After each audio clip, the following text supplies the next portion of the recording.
How to fix keyboard issues after installing iOS 17.4. Hello everyone, I am Bishaka and welcome to our channel. I will take you through the step-by-step process on how to fix keyboard issues after installing iOS 17.4.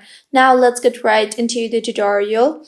The first fix for this issue is go ahead and restart your device. To restart, press the volume up button and the power button together until you see the slide to power off slider.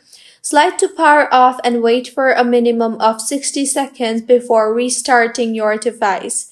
Restarting the device fixes majority of issues on your iPhone.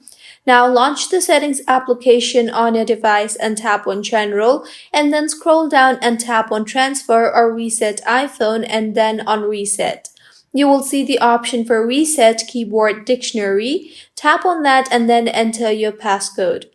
Now further, tap on the Reset Dictionary option. This will delete all custom words you have typed on the keyboard, returning the keyboard dictionary to factory defaults, and your keyboard issues should be fixed by now. If you find this tutorial helpful, please make sure to like the video and do subscribe to our channel for more contents like this.